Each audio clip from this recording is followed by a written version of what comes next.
Hey, real quick, before the show starts, if you could hit that subscribe button down below, it will go a long way to helping out the show so we can keep making college football shows every week, all year round. Welcome to the Solid Verbal. And now, Dan and Ty. It is Thursday, June the 4th, and Dan Rubenstein, we are going to do something a little bit different today, are we not? Yeah, this is French Open deep dive as we head into quarters and semifinals of a wide open men's side, and I think a decently open women's side as well, Ty. And I know you were like wanting to dive more into the doubles and juniors side of it all, and so I guess now we are doing World Cup previewing with Bill Connelly of ESPN, who covers college football, who covers soccer, football, sometimes, who covers tennis sometimes, and softball. We are softball? Yeah. Is that what you said? Oh, yeah. You do softball? Yeah. I didn't know that. Women's college softball World Series? Yeah.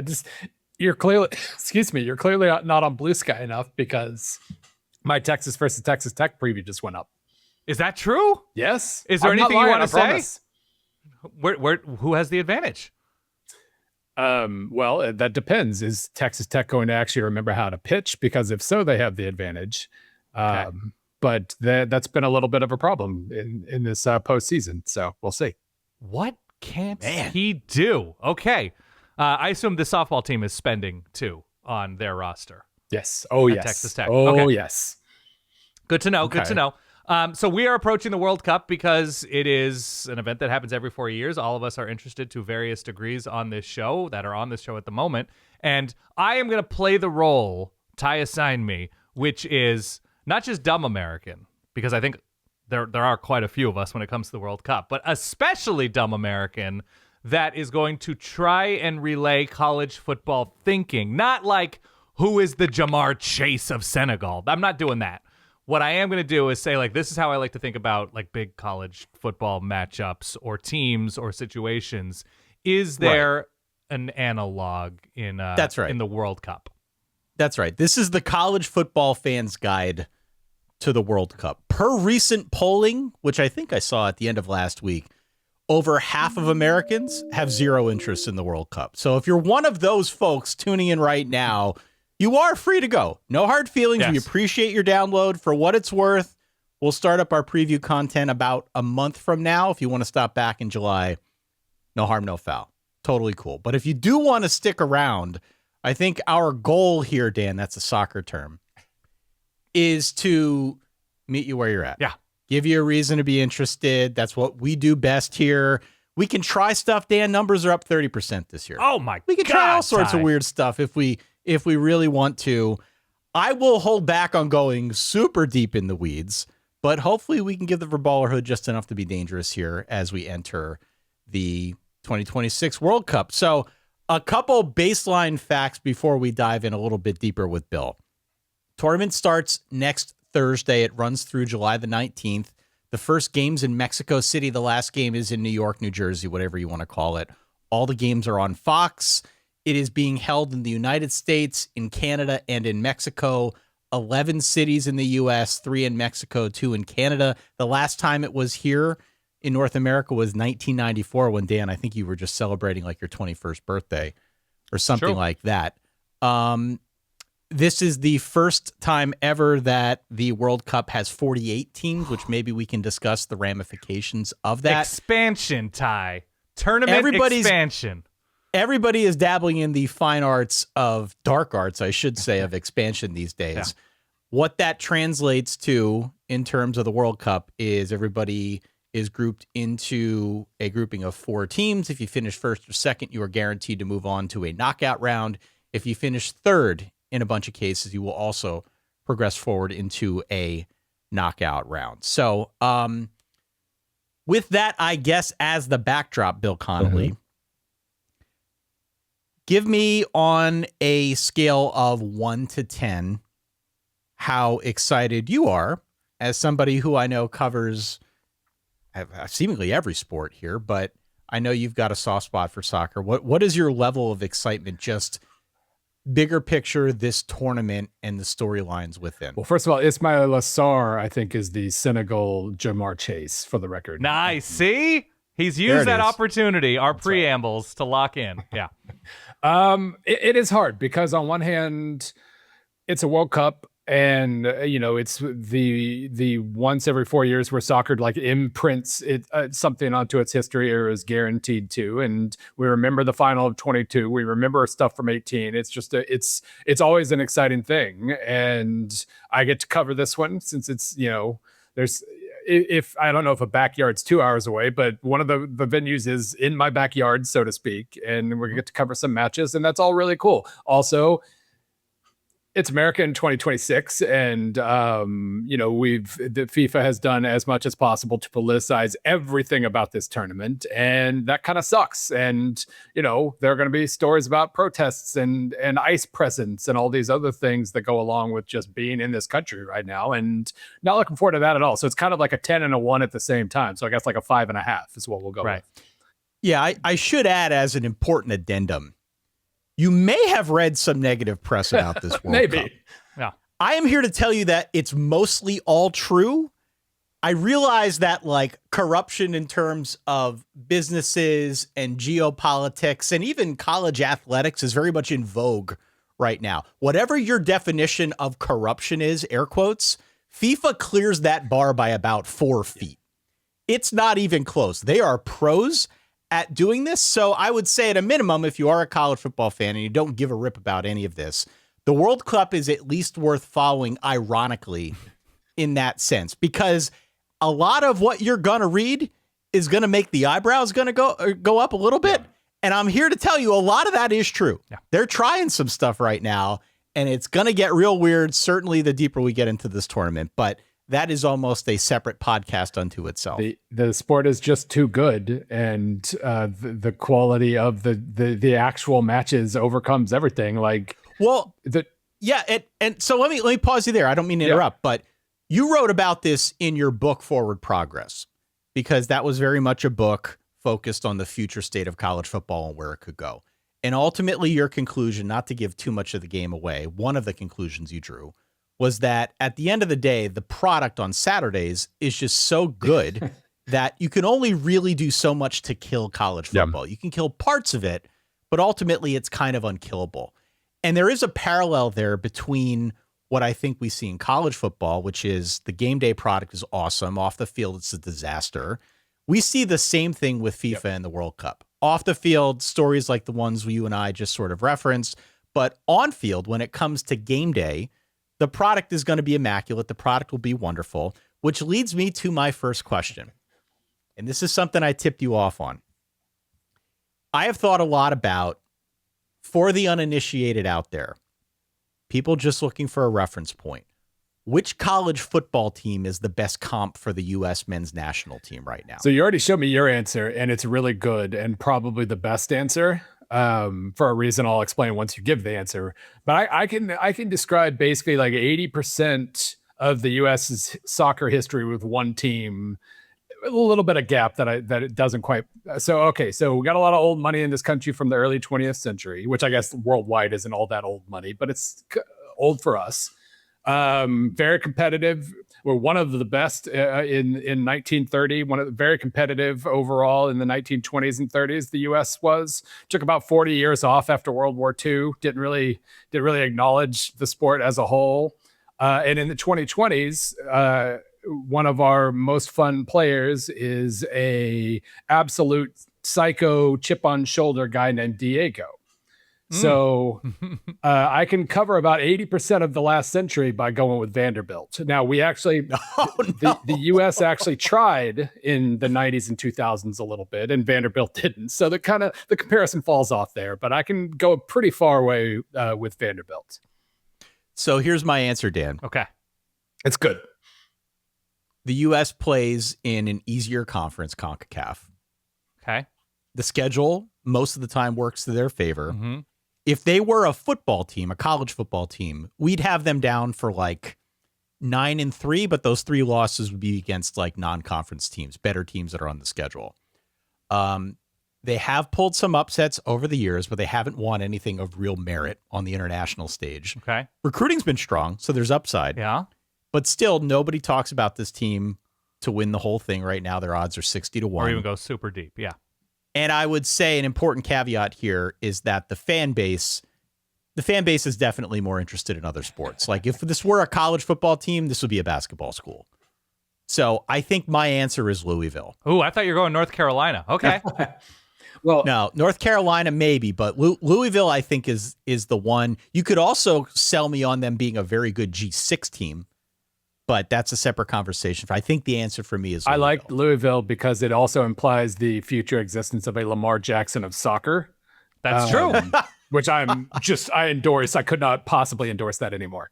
It also means that there's going to be an infusion of pizza money to the U.S. program. I don't know. I'm willing to follow this parallel as long as we see fit. But yeah, no, I think that's right. I think both of you are sort of on the money. I mean, look, from afar, I see this as the U.S. team, the men's national team, as interesting with upside and clear fatal flaws from what I can tell, and just not having upper level talent, but on its best days, competitive with most everyone. Doesn't mean they're beating or have a significant chance of beating everybody, but yeah, I think they would be like maybe a modern day USC, something like that, where you're just like, there's high expectations, but like you can clearly see why they're not going to win big in the way that they're built right now. I don't know. Something in there. Bill, to that point, and to quote the wise prophet Jeremy Gray from Wedding Crashers, this is very much a U.S. team built for speed. All right. There is definitely an all gas, no brakes quality to how they're going to play, which I think, to Dan's point, does make them interesting. Again, this is the difference between something like a World Cup and the Premier League. You can maybe get away with a roster built like this that's going to play like this if maximum you're going to play 8 games versus something like the EPL where you're playing, depending on how good you are, a 50-game season. To what end can this roster, can the tactics that the United States are going to deploy make some real actual noise in the World Cup, get them out of the group, make them at least an interesting case for a deeper, say, quarter or semifinal run in the knockout stage? Well, I mean, first of all, and I know we talked about this briefly when we were talking about football a few weeks ago on here, but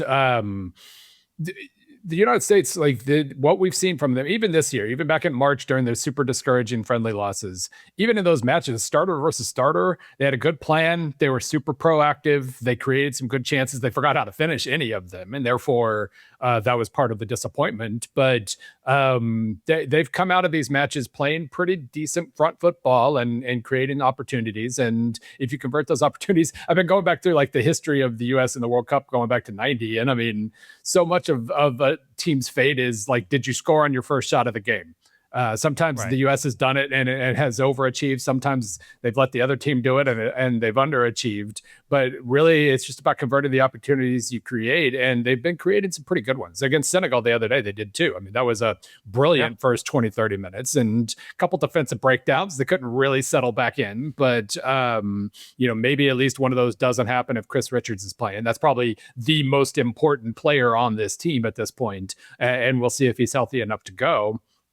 But I mean, the group they're in is really super weird. Paraguay, Australia, Turkey, any of those teams could win the group. Any of those teams could finish fourth. There's not like a hierarchy that you come into where like, okay, well, England will probably lose that one, but as long as we handle the other matches, we'll be okay. This one is an absolute free for all. And I think if they can beat Paraguay out of the gate, and I kind of think they will, first of all, you're set because 8 of 12 third place teams make it like three. If you get blown out in the other matches, then you might be in trouble. But I think 3 is probably good. 3 points. So beat Paraguay, relax and play well against Australia, and you're going to be fine in terms of advancing. The most fun part about this tournament to me is going to be the absolute randomness of the round of 32 because I mean, number one, it is like 8 of 12 third place teams get in. And if you go to the Wikipedia page, it has like all the different combinations of it's impossible. I've tried to figure it out. It's impossible. I love it. It's like if these 8 teams qualify, have the most points out of the 12, then this third place team will play over here. And like, yeah, anybody could play anybody, especially when you think about how this is 8 matches. It's going to be 90 whatever degrees. Teams are going to, especially if you win that first game, you might rotate pretty heavily in those next 2 games, especially if you're a favorite and you think you can get away with it. So we're probably going to have a couple weird third place teams. So we'll get like Germany, Portugal in one round of 32 match, and like Ecuador versus, DR Congo in another. So the paths are going to be really strange and could absolutely break any way, good or bad. And that's going to, so talking about making a run to the X round, like who knows, like with the right breaks, you can make the semis, but you also might draw, Spain or something in the round of 32. Yeah. I've done a little bit of digging, trying to figure out ways that the U.S. could end up playing in Boston. And then if they win in Philly on July 4th, which I think is still mathematically possible. I don't know how likely that is. The quirk that I was telling Dan about earlier, and I'm sure we'll get at least a little bit into like Mexico and Canada, since I know we have listeners from both those areas. But the fun quirk that I told Dan I'm rooting for is if both Mexico and England win their groups, they should have a smooth ride through to the round of 16, in which they would play each other on the night of July 5th in Azteca at elevation. Yeah. I'm not sure. I mean, I know England's got the third shortest odds to win the tournament and clearly a loaded roster, even if you don't like the roster that they put out there. But England going to elevation in Azteca at night to play Mexico would be a hell of a scene. Yeah. No, absolutely. I've been trying to talk myself, like 6 months ago, I was convinced this England team has everything it needs and it's really, really good. And this is their chance to really, they're ready for a major, major run. But every single, the attacking, I wish, was a little more stable. They're going to be hilariously relying on Harry Kane for pretty much everything. Saka a little bit. But the draw is not great. They have Croatia there in group play, and Croatia loves to screw you up and make your tournament harder. And then, like you said, I don't expect anything to go anybody as planned at all. And I would say that South Korea or Czech Republic could easily win Group A instead of Mexico, but you're right. I mean, that's a really tricky game, and they only get one group stage match indoors, whereas like Spain gets 2. So that could be another factor as well.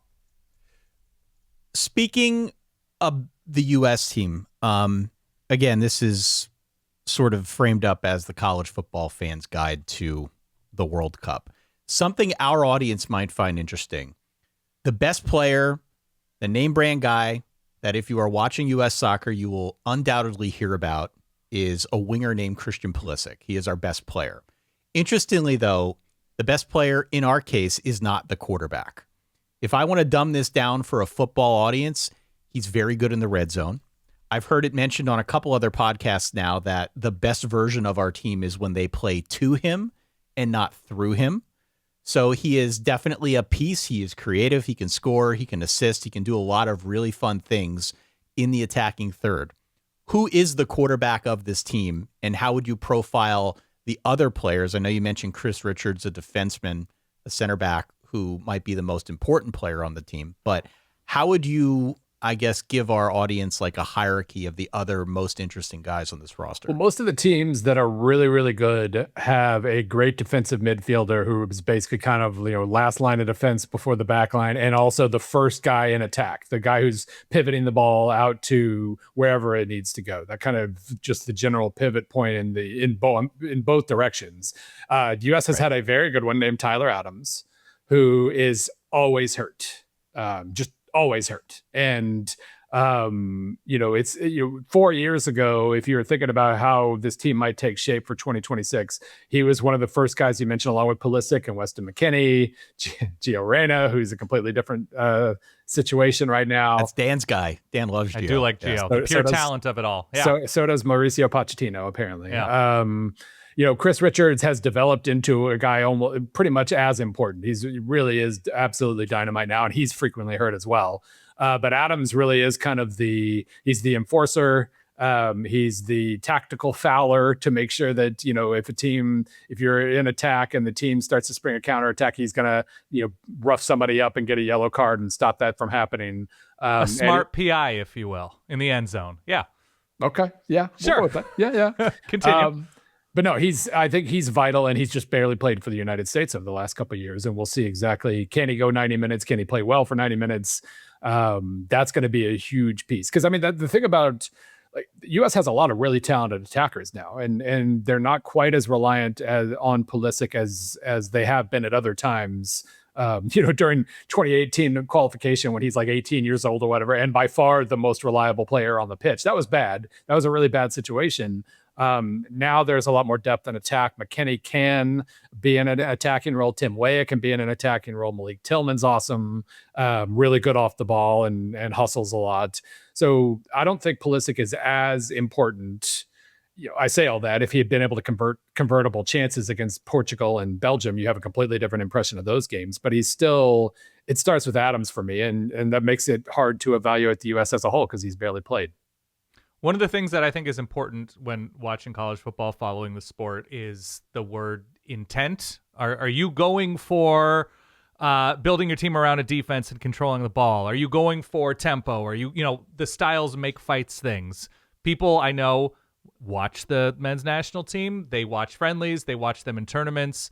Now, as we've seen, a number of matches under a new regime, what is the intent of this squad tactically?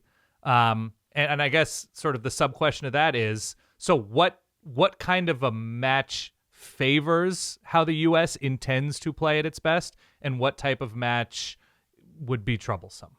It is funny because I think the team's best traits kind of feed its worst ones as well. In that, like, the more open a game is, the more the U.S. can kind of use its athleticism. Pulisic is fast, and you've got like Tillman again off the ball, especially, is great. Just runs constantly. Really nice player, Anthony Robinson and Serginho Dest. Out at the fullback, kind of the wing back positions. Two more guys who have been hurt for most of the last 4 years, it seems like, especially Dest. Right. They're fresh. They're fresh. That's right. Bill. They don't have a lot of miles on their legs. Right. We just don't know if they can run 90 minutes. No, like a lot of those guys are good in good attacking defenders, and the more pressure and athleticism that you can deploy, I think the better that you are. It's just in those situations, you're leaving yourself exposed dramatically at the back, and you're still going to be potentially relying on a 62-year-old Tim Ream or how Right. old he is now. He was old 4 years ago, and he's still one of the two best center backs in the pool or very close to it. And that's, by the way, like I did a piece a few months ago about weeks, days, I don't know, at some point. Time is a flat circle. About kind of the player pool and how it might be taking shape moving forward, and pretty solid and encouraging depth just about everywhere except center back. Need some new center backs badly. And the fact that Ream is still this important is probably re-emphasizes that a little bit. So basically, yeah, the more you're using your strengths, the more you're exposing your defense in the back, and the more that might backfire on you. And it's and honestly, in what we've absolutely learned through the years at a World Cup or really any kind of tournament is the really ugly, annoying style to watch is very, very effective. Just like defend, maybe score on a counter. Draws are okay in the group stage. The Italy way, the kind of the underdog defend and counter way, like that. There's a reason teams do that, and I'm not sure this team is going to be very effective doing that. So it's almost like you got to roll the dice and just, take your chances and attack and see what happens. So, I mean, that sort of brings me to my time of possession question. I wrote down service academy question, right? That like the teams that want to bleed clock and that want to control and slow down the sort of identity of a match. When I've watched this team, whatever squads of the past few years, one of the things that stands out to me is they are not electric at possession and maintaining possession in the way that top squads are across the world. And when they need to get the ball, the skill isn't there to pressure in intelligent ways or effective ways. Would you feel better about this year's team maintaining possession to pick its spots, or have an ability athletically or with skill, whatever, to turn another team over when need be? The thing with when Greg Berhalter was the coach is he really wanted those possession principles and did a really pretty good job of establishing them. It was just once you've tilted the pitch, you've got everything where you want it. The other defense is bunkered in, and they didn't have the individual playmakers to actually do anything Right. with the field. With the field tilted and all that. So, but look at some of the underdogs that I'm semi-confident in. A lot of them are going to play exactly that kind of defense, caution, counterattack, et cetera, kind of thing. Iraq is in the World Cup because they played that way really well. Morocco made the semis doing basically having that style of play, but then also having amazing talent at fullback and being able to, basically, attack when necessary. The U.S. is not one of those teams, I don't think. They do have speed, obviously, but they have the pieces to be able to possess the ball. It's just whether they can actually score once they've got everything, the pieces arranged like they wanted to, and they really couldn't do that under Berhalter.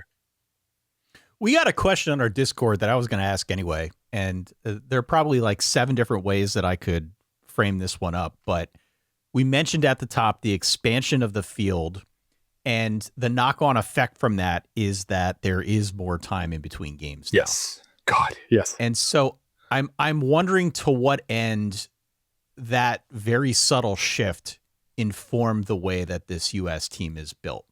Like, do we think there will be more potential for upsets or blowouts or maybe just different tactical approaches given the fact that there is more time in between games now, at least in the group stage? Yeah, I mean, it's a really good point because, among other things, we've been talking so much about the heat and the role that's going to play. Well, obviously, when you have more rest time afterwards, that you don't have to just basically not run for 90 minutes in the group stage just so you can survive. You can exert yourself a good amount, knowing that you've got a recovery time. You're not going to be playing again in 3 days, so you have to heavily rotate your squad or whatever. I still expect to see some of that because this is such a long tournament. But yeah, I do think whether it basically means if you think you're best at pressing and exerting yourself at a high level, you can probably get away with it. And I do think the U.S. with their speed up front is something that I think they're probably best doing, and not just bunkering in and trying not to run. So I don't know. Yeah, I don't know if it really affects your roster construction, but I guess it is one way to offset the heat at the end of the day.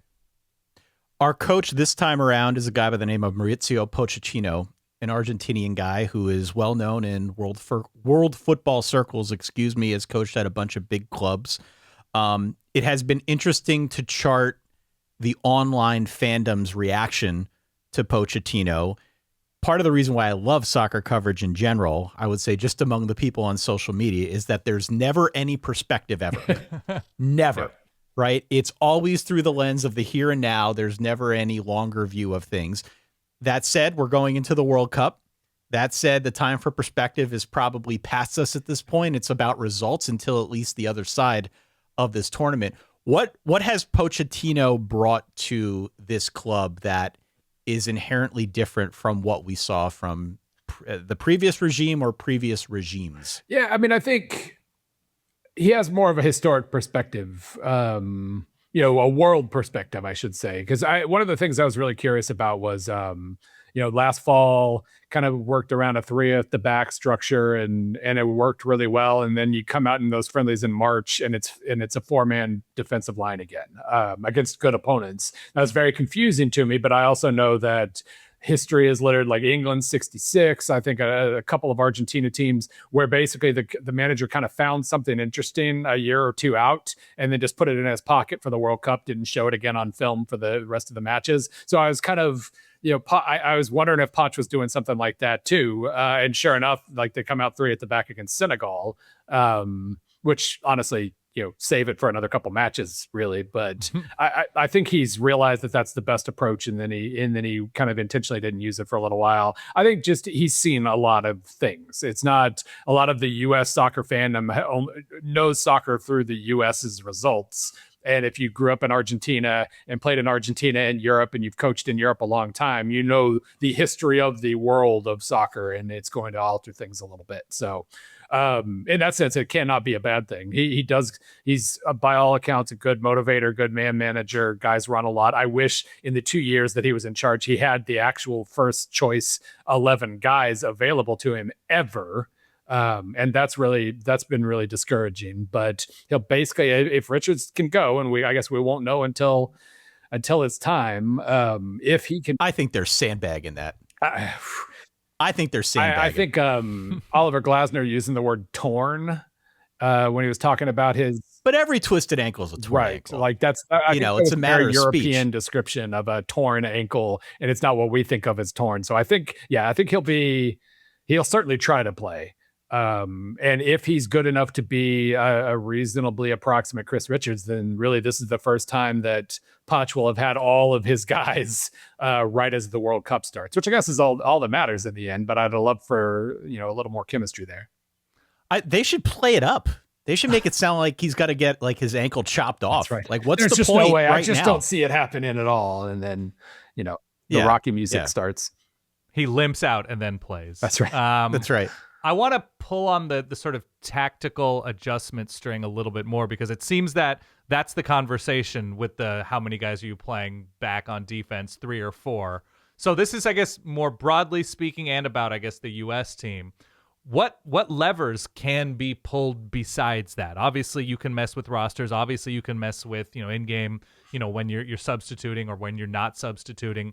What are the levers at this point? Because everybody's sort of familiar with the styles of each other. Mm-hmm. And it seems like there are a limited number. Again, I'm very silly and dumb with this sport. How much can teams adjust on the fly? How many dramatic changes can be made either in game or match to match as you see it in a tournament like this? Well, and it is funny, too. Anytime we even talk about tactics and formations, number one, there are 2 formations. It's what you are in attack and then what you are in defense. Right. And pretty much everybody, like a vast majority of teams, are just like old school 4-4-2 in defense, one way or the other, no matter what guys you start with. Mm-hmm. But yeah, I mean, a lot of it comes down to just how high is your back line. Barcelona plays with just a hilariously high defensive line where basically every time they lose the ball, they're either pulling the other team offside because the line's so high, or they're getting absolutely torched and giving up a breakaway. So, just the compactness of your formation, it probably makes as much of a difference as the formation itself. And just how many guys are you committing to attack versus defense? Are you basically keeping 4 guys back in defense plus 2 kind of safety midfielders? Are you, is it 6-4, 4-6, 5-5? Those things kind of on a more macro level, those are kind of the things you need to be kind of counting when each team has the ball, not simply, how many guys are in the back line versus the midfield or whatever. It really is how much you're committing to attack or defense makes a really, really big difference. Does the U.S. have a roster to be as versatile as they'd like to be? Well, one of the interesting things about Pochettino's roster selection was it was kind of midfield light and defender heavy compared to what people expected. Okay. And maybe part of that was Chris Richards being hurt and him not knowing for sure that Richards was going to play and needing to have backup options. But it does feel kind of light in midfield, which, number one, the whole 3 at the back thing where Dest and Robinson aren't really fullbacks, but they're more of wing backs. They're more a little bit more in attack. I think we'll absolutely see that, moving forward, which again, it might be the best version of the United States because both of those guys are good in attack. So I do think maybe that hints at things. You're going to have 3 center backs, 3 kind of more sturdy defenders who don't commit to numbers up top, but the guys on the edge are running a lot and really trying to commit to attack on the other end. So maybe that's what we've seen here, but it was just kind of, if there were any surprises in the roster selection, picking Zendejas up front was a little surprising, although he's had a great, he's been great in Mexico. Picking Gio Reyna was a surprise to me, even though it shouldn't have been, because he clearly likes Reyna more than I do. And then picking more defenders and less midfielders was a surprise too. I want to stick with group talk, not group stage, but something that's interesting to me is, and everybody's looking for reasons to watch all sorts of different matches around this tournament. when you look at various groups of players that are playing similar positions, so either groups of guys playing defense or in the midfield or groups of attackers, which countries stand out to you as having especially robust groupings of players? I was thinking about like, LSU receivers or, Ohio State defensive linemen or Georgia front seven, like who are, even if the team itself isn't incredible, you're like, wow, that group of dudes in this country or that group of dudes doing this for this country, that's something special. The funniest roster by far to me is Portugal's. Okay. Because they have the best set of creative talent in the world. They've got Vitinha in midfield. Vitinha, love Vitinha. He's like 4 feet tall and just absolutely the boss of Paris Saint-Germain. Right. You've got Nuno Mendes, I should say, who's maybe the best left back in the world, very good on both sides. You've got Bruno Fernandes, the new all-time season assists leader in the Premier League after this last season. So many guys. Rafael Leao is very creative. Pedro Neto on the wing is creative. You have all these amazingly creative guys, really interesting possibilities in that regard. You also have 41-year-old Cristiano Ronaldo in forward who can do one thing, just call for the ball in the middle of the pitch, and all these creative guys just have to lob the ball towards his head in the box, and that's all they do. They are a worse team when he's on the pitch. They have been for like 5 years. They continue to play him. He continues to be Cristiano Ronaldo. And therefore they have to play him, and he destroys their creativity and doesn't press because he's 41 years old and hasn't. Right, I was pressed gonna say worse. Why? Because 10 years. he's old and does not offer a complete game like he could have when he was 28. So that's like they are absolutely capable of winning this whole thing, but the biggest star that they have negates their biggest strength entirely and just makes them fascinating in all ways, good and bad. Who else? Any other groupings, either in the midfield, either like who has got like a robust defense that's just going to be a wall back there? Who are those? Who are those? The groupings. Well, I think Spain, their ability to possess the ball is still kind of unmatched. Just by playing their natural game, they're going to have 70% possession in any given game, and that makes them number one. It means they're going against underdogs. They're going to be facing parked buses the entire tournament for the most part until the knockout rounds, but they're really good, and they have Lamine Yamal on the outside eventually whenever he's healthy enough to play. So they're always going to be interesting from a possession standpoint. Let's see, like Brazil's always really interesting just in terms of they always have attacking talent, although some of it's hurt this year, so I don't know how much they have. They haven't had a good fullback in ages, which makes them just this really fragile squad, and maybe their midfield isn't as good, but that's still really fun. Love the way Argentina, they won the last tournament by basically having a bunch of young guys run interference for Messi, do all the legwork so Messi could just be Messi. And now all those young guys are more experienced and a lot of them are better. You assume they're not going to repeat because teams don't repeat, but they're going to be, they're going to have all those same components, and that's going to be pretty fun. Let me ask you about England. About who? Because England went perfect in qualifying. They didn't concede a goal. And so I guess to Dan's point, you could probably make a defense argument, maybe. But I'm just wondering, is that like a real sign that they will be a defensive juggernaut? And with the firepower they already have on offense, they have a real shot to win this thing? Or do you view that as something of an aberration given who they played in qualifying, and now maybe that complexion has changed a little bit with the final roster that Thomas Tuchel put out? Well, I think with previously they were a team that had a lot of attacking talent and a very defensive mindset, which, I mean, that's France, to a T, and France won the World Cup and almost won another one. So you can absolutely, and, England obviously almost won Euros a while back. So that approach is that Southgate brought to the table is really good. And Tuchel is the ultimate paranoid control guy who basically uses heavy possession to just make sure that his team doesn't give up goals. So they're going to be that's sturdy, cautious kind of England that we've seen in recent tournaments. And honestly, Tuchel is a great coach, like on an individual game basis. He's every time he coaches a club team, he gets, within 2 years, he has a poisonous relationship with the front office because of all the things he doesn't have. But with the national team, he doesn't have a choice. He has who he has, and he accepts it, and he puts together a really, I mean, with England, I think he's put together a really good team, even though obviously there are some confusing roster selections. I was going to say, did you like that roster? Because a lot of what I read was very negative. I mean, maybe that's just the state of soccer fandom at the moment, but a lot of what I read was viewing it curiously. Yeah, I mean, I think they have so much talent that somebody was going to get left off regardless. But then, when you leave off some good creative guys, but you bring in center forward, Ivan Toney, who has been in Saudi Arabia for a little while now, and you can question the levels of competition or form or whatever, but he's also an amazing penalty taker and just a big body in the box. So I kind of get it. Like, if you 26-man rosters do allow you to take some weird choices, like make a 23-man selection and then just pick 3 guys that you think could be interesting. So I didn't really have a problem with Tony being selected. They still have, he didn't select Harry Maguire, old slab head at the back. Right. But he did bring in Dan Burn, who's the same player, a giant center back who can head in corners.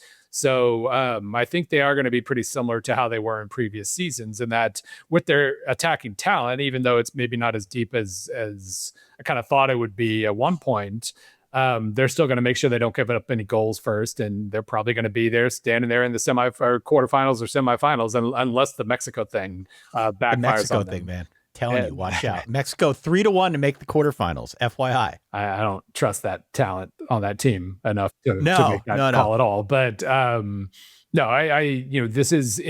think it made sense for a Thomas Tuchel team who he selected, even if he, made some kind of boring choices as opposed to fun, creative choices. So I checked this morning. We're recording this on Wednesday, the 3rd. At time of recording, France and Spain are your co-favorites at plus 475. And there's a little bit of a gap before you get to England, who's right now at 7-1. But there's a group of 5 teams: England, Brazil, Argentina, Portugal, and Germany. They range from 7-1 all the way up to 14-1. After that, there's a pretty big gap. And just across the whole 48-team field, there are only 12 teams that have a 50-1 shot or better. So is the implication, and I guess is your assumption, that if you're picking a team to win, it's going to be one of those 7 teams? Or are you viewing it a little bit more broadly and saying, well, there are other teams outside of that initial 7, maybe outside of those 12, that realistically have a shot to win this? Yeah, I mean, at this point, the ruling class for the world soccer is the countries that have the best leagues and therefore get their guys the most just talent, the most competition from a year-to-year basis, and have the money to develop guys really well. And then Argentina and Brazil, that's your ruling class. And Brazil has been pretty dicey. This doesn't feel like their most talented team by any means, and they have some injuries that they've been dealing with. I feel like I've said the word injury like 4 million times over the last 40 minutes, but it's kind of how soccer is at the moment. So yeah, that makes sense. I mean, I can certainly express a preference within that group, and I can tell you some underdogs who are most likely to make runs. But yeah, you give me 5 teams probably, and I would take them against the field. Definitely 7, but maybe even just 5.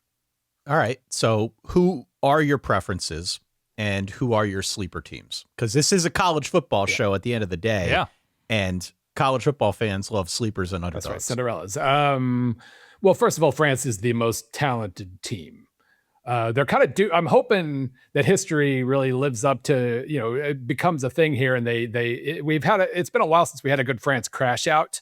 And so I'm hoping just history, asserts itself and they bomb, because most of the other major favorites have bombed at some point recently, and it would be France is usually a little more dramatic in that regard. So that'd be fun. But I love I mean, Michael Olise, for all the problems I have with Kylian Mbappe, not pressing like a 41-year-old Cristiano Ronaldo, and he always has, and it drives me crazy. In a tournament where you're going to be playing solid defense and trying to counter a little bit, he's perfect. So, and obviously they made the finals with him 2 straight years. So I do think they're probably the best overall team and a smart pick as favorite, especially with Lamine Yamal still being injured for Spain. But, we'll see. Like, anybody can crash out. And if they aren't dominant and they don't make the finals again, I think of that favorite group. It bears mentioning, and this is me living up to type, but Germany was, in terms of XG, which, stats are for losers, I realize. But explain what that means to the college expected football goals audience. is basically every shot you take, depending on the distance and the angle and the position of the defenders, there's enough data to where you can say that shot has an X% chance of becoming a goal. If it's a 5% chance, that's 0.05 XG or expected goals. And then you just add up the shot, the totals for each shot, and then you have an XG total at the end of the game. Over the course of a 38 game Premier League season, it's going to tell you, it's going to be more predictive than like just pure goals or goal differential is. So you trust it. You trust this metric. It's a good metric. It has its limitations, teams that, you can pile up, if you're trailing, you can pile up a whole bunch of shot attempts from range, like 0.03, 0.03, 0.04, et cetera. You end up with a pretty decent total, but you really, it was a low percentage kind of deal. So it's nothing's perfect, obviously, but it is a telling stat to keep track of. 4 years ago in Qatar, one of the big stories was Germany bombing out in the group stage. They had the best XG goal differential or XG differential in the group stage. Ball just didn't go in net. They had like 5 bad minutes against Japan, and their finishing left them, and they fell short. But the components were there. 2 years ago at the Euros, the components were there again. They got screwed on a bad call against Spain. They got knocked out of the tournament. Components, they don't have a great center forward, but they have a lot to like. And so the fact that they're like the number 7 favorite behind Portugal, behind Brazil, I think I might trust them more than Portugal or Brazil at least. So they are something that there might be a little value there. We should say, full disclaimer, he is wearing a Borussia Dortmund shirt, which I don't think was by design. It might have just been sort of it was totally a random wardrobe selection. Yeah. Grabbed a shirt, but thematic. All right, so you're on Germany. Who are your sleepers? Outside of that top 7, I do think the next 2 favorites are Netherlands and Belgium. They have a lot of depth and talent, and Netherlands can I don't love their coach, but it makes sense that they're next. I thought I was onto a pretty good sleeper with Norway, but then it turned out everybody was on Norway. So everyone's on Norway. So that does doesn't they have really one count. of the 3 best players in the world? Right, 3 best, and then also they still don't have defenders, right, which is going to backfire on them eventually. But not only do they have Erling Haaland, they also have Martin Odegaard, a really nice creative midfielder for Arsenal, who he's hurt a lot, but anytime he's in there, Arsenal's a much more creative and interesting team. They have Antonio Nusa, who plays for Red Bull or RB Leipzig. They have a lot of really interesting attackers and very little in terms of defense. So, but that's going to make them a fun wild card. They're in France's group. So if you believe in my France crash out theory, they could be the main causes of that, along with Senegal. Really, really tough group considering how thin everything could have been with 48 teams overall. Poor Iraq is in that group too, and they're toast. But just got to play that defense, man. Bleed teams out. And they were really, like I said, that's how they made it. They were really fun to watch because they fought their guts out. So they have that going for them at least. But no, I think they are positioned to be kind of a dangerous thing. Even if they don't make a huge run, they could prevent France from making a huge run or something like that. So they're really interesting. Going down the line, I mean, Turkey's another team that has a lot of creative talent with the Arda Güler and Çalhanoğlu, who's played for a couple different Milan teams at this point. They've got a lot of really creative pieces. Watching them in qualification was pretty maddening because they just played paranoid defensive ball and just hoped that one of their creatives could do something, and they almost didn't make the tournament because of it. So they're a big wild card in terms of range of outcomes, but they could absolutely, anytime they score twice, they're going to be in really good shape. So it's just going to take a little bit of magic. And if we're going further down the line, I wish Japan, like I was all in on Japan. I think Japan is a really, really fun team. They've been hit hard by injuries too, so they're not going to be as good as they could. But wherever their odds are at, they're somewhere in the middle. There's decent value there as well. Is there a manager or a country's system in which you are just entranced with what they're going to try to do, right? That you don't think they're going to go super deep, but like, hey, this guy is really smart, or this way they deal with a press, or this way that they deal with, wings is really interesting. They're going to get more out of their talent than they should because this is how they choose to play. Well, Morocco plays exactly how its talent dictates they play, and that's how they made the semis. So it's not, you can't really call them a sleeper. They made the semis 4 years ago, but they are really matched up well in terms of tactics and roster. And it's hard because the best coaches are coaching club ball for the most part, and so you don't get with national team ball, you don't get the same amount of practice. You can't get as intricate. Basically, you have to keep things a lot more basic. But that is it is noteworthy the way Morocco plays. It's, honestly, one of my favorite managers ever, Marcelo Bielsa, is in this tournament with Uruguay. It seems like half his team hates him at this point. And I was going to ask who the best manager is in this tournament, if the best managers are coaching club teams. Yeah. Right. And so, like Bielsa is his own thing. He's fascinating to watch in interviews. He's just the weirdest dude. But if Uruguay's players decide they'll listen to him, then, he's had success at the national team level. He's had some success at the club level, even though usually his guys wear themselves out. But they're a really interesting team in that regard too. So I don't know, like when we get down to the bottom, we know all the teams at the bottom are going to be playing, just defend your hearts out and hope that you get some lucky break on the other side. Right. But the other thing I will say that could make things interesting, at least, is 48 teams. We're going to stretch this player pool out something massively. And there are going to be some overwhelmed teams, but even like Curacao, most of their team plays in Netherlands, like in the top division in Netherlands. A lot of their team does, at least. And so I think for most of the teams, not every single one, I like Jordan, Iraq, some of those teams I don't think have a lot of players that are playing at a high level or reasonably high level in Europe, but a lot of these teams are. And I think just the way the talent is discovered in this world now, like a lot of the minnows still have a lot of players who have had a lot of good training and can do a lot of technical things well. So I do think one of the benefits to 48, one of the drawbacks is this thing's going to last a year and a half. But one of the pluses of 48 is we're pretty much guaranteed to have a fun Cinderella. Don't ask me which one, but there are a lot of technically sound minnows who could make runs with the right breaks. Could we make a case for Austria? Yes. Austria is really interesting to me, if for no other reason than the fact that they're going to press like crazy. Yeah. Like they're going to play the 40 minutes of hell. Right. Ralph Rangnick is one of kind of the authors of the Gegen pressing style, counter pressing and attacking. His team's pretty old to play that style. Like David Alaba is 33. He's 10 years ago, he was one of the best players ever. Pep Guardiola said he was their most important player when he was at Bayern, but he's old. You look at like Marcel Sabitzer is still really important. He's 32. A lot of their guys are old, so I don't know exactly if he's going to be able to do what he wants to, but in terms of having a lot of guys who have played for a lot of good clubs, they're very talented, and they'll need some help, but I think they're absolutely a team that gets a couple of bounces and suddenly they're in the quarterfinals.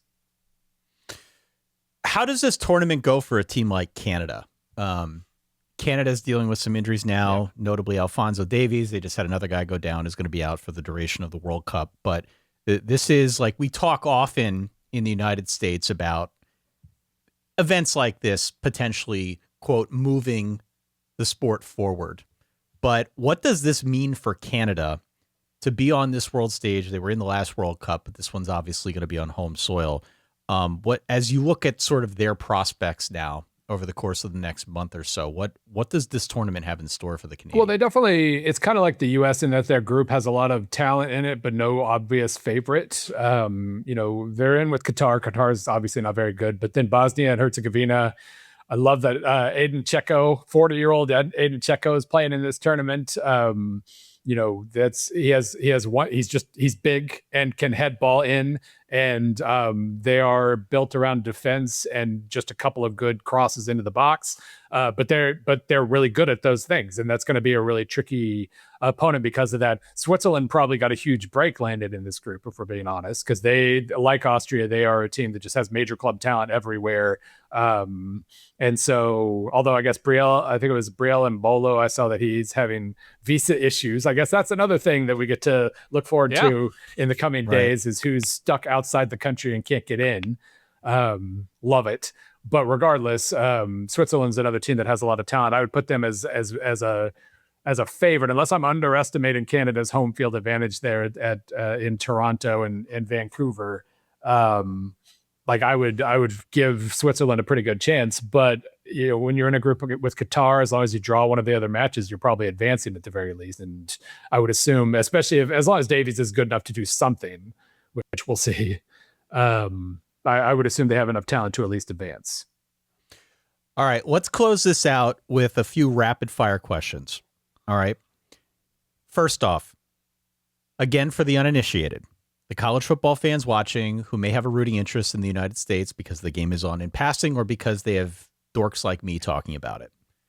What is the thing to watch for? Not necessarily the result. The result of the game is most important. But if you are watching a game and if you are not necessarily a soccer dork, what is it that these fans should be watching for? And they could say, I heard that on the podcast. That appears to be working. So that is good. What are like the one or two things, if you're watching a U.S. game, to look for as a tell that, yes, what they are trying to do is actually working? Well, I think one of the things that you start to pick up on after a while, and I know a lot of stat carriers have tried to measure this. I don't think anybody does an amazing job of it, but breaking lines. That is one thing, because you basically, when you are in possession and you're trying to build up possession, you're trying to pass through three lines of defense. And obviously the last one is the hardest by far.